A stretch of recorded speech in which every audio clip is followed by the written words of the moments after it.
Well, Ade, thanks so much for joining us today. Canelo's next opponent, Caleb Plant. What do we know about him? It's funny you say next opponent. A lot of people have already started saying next victim just because Canelo is that good. But Caleb Plant, look, he's a fantastic boxer. This is a guy that's been boxing since he was 8 years old. He's won national Golden Gloves titles. For us British fans, it's very similar to the ABAs. And obviously he's the world champion. He's the IBF super middleweight world champion, won that belt back in 2019, beating Uzquata Gui. He's had routine defenses, if you like, of it, the likes of Mike Lee and former world champion Caleb Truax. But look, he's a confident guy. 20 fights, 20 wins, 12 knockouts, so he can punch a bit as well. But this is a massive step up. There are levels in boxing, as you know, James, and I think this is a big step up in level for him. Not just the idea of fighting Canelo, but a Canelo fight week as well. There's so much more press you have to do, which is always difficult when you're trying to cut weight. So there's a lot that you have to kind of take on board. And that's why I think he might struggle. And that's why I think people have started saying the next victim. But he's a good boxer. I just don't know if he's good enough.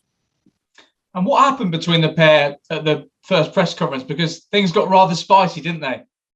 They have, and they've been getting spicy ever since the fight was announced. So, look, Caleb Plant isn't afraid to talk about maybe Canelo's past drug infringements, and the whole camp as well. Reynoso's had a few people test positive for stuff whilst in the camp, and he's been very vocal about it.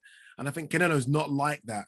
And then they've had a couple of swear words, and Canelo now has started speaking English and understanding English language a lot better as well. And I think maybe Caleb Plant said a few things that he didn't take to, but I don't mind that. I like it. It sells the fight, and it shows that Caleb Plant's not one to kind of back down, and it's good. And I think we're seeing another side of Canelo as well, which is fun. I always thought Canelo press conferences were quite dull. They're not dull anymore. He's ready to fire back, and credit to Caleb Plant for fire back as well. I think it makes for a good fight, and it makes what I think is going to be a good 4 or 5 action-packed rounds, because they're both going to go toe-to-toe because of that press conference.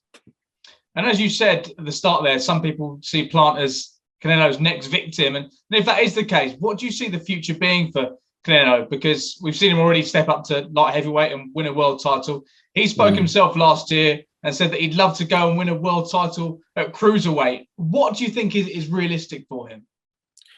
Oh, it's a tough one, right? I mean, he's running out of opponents at 168 pounds. This is a guy now who's going to clean up the 168 division in less than a year. That's just ridiculous. That's unheard of. It doesn't happen. Look, potentially 175 again. There are names out there. There is talk about a GGG fight. GGG's obviously got Murata. They could do a trilogy if GGG looks good. There is Jamal Charlo. There's Demetrius Andrade.